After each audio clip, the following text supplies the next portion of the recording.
بسم اللہ الرحمن الرحیم۔ ناظرین، آج کا تیسرا ولاگ پیج 455۔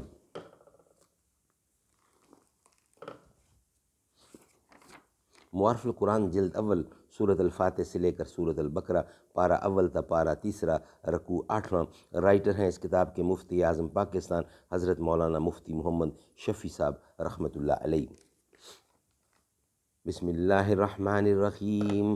الحمد للہ وکفی وسلام علی عبادہ الذین اصطفی۔ قال النبی صلی اللہ علیہ وسلم خیرکم من تعلم القرآن وعلمہ۔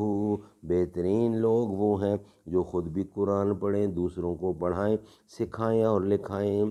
اے خاک نشینوں اٹھ بیٹھو، وہ وقت قریب آ پہنچا ہے جب تخت گرائے جائیں گے، جب تخت اچھالے جائیں گے۔ مسئلہ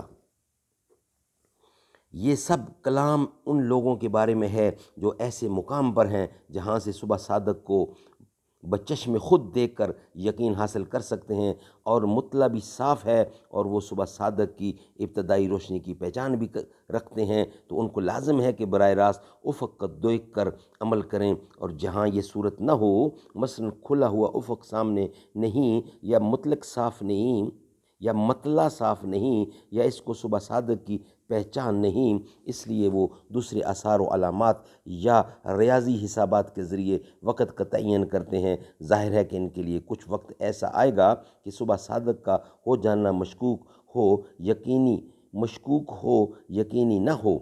ایسے لوگوں کو مشکوک حالت میں کیا کرنا چاہیے؟ اس کے متعلق امام جساس نے احکام القرآن میں فرما دیا کہ اس حالت میں اصل تو یہی ہے کہ کھانے پینے پر اقدام نہ کرے، لیکن مشکوک حالت میں صبح صادق کا یقین ہونے سے پہلے کسی نے کچھ کھا پی لیا تو گناہ گار نہیں ہوگا، لیکن اگر بعد میں تحقیق سے یہ ثابت ہو گیا کہ اس وقت تک صبح صادق ہو چکی تھی تو قضا اس کے ذمہ لازم ہے۔ جیسے شروع رمضان میں چاند نظر نہ آیا اور لوگوں نے روزہ نہیں رکھا، مگر بعد میں شہادت سے 29 کا چاند ثابت ہو گیا، تو جن لوگوں نے اس دن کو شعبان کی 30ویں تاریخ سمجھ کر روزہ نہیں رکھا تھا وہ گناہ گار تو نہیں ہوئے، مگر اس روزے کی قضا ان پر باتفاق لازم ہے۔ اسی طرح بادل کے دن میں غروب کے گمان پر روزہ افطار کر لیا اور بعد میں آفتاب نکل آیا تو یہ شخص گناہ گار تو نہیں، مگر قضا اس پر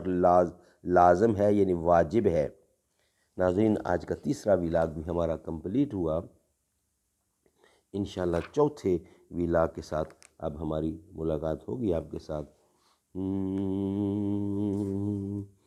محمد جو رو دعا مانگتے ہیں، خدا سے خدا جانے کیا مانگتے ہیں۔ خدا جانے کیا شے ہے کہ جس کو خدا سے وہ سجدے میں سر کو جھکا مانگتے ہیں۔ کبھی بیٹھ کر التجا کر رہے ہیں، کبھی ہاتھ اوپر اٹھا مانگتے ہیں۔ الہی کرم کر دے امت پہ میری، وہ کیا اور اس کے سوا مانگتے ہیں۔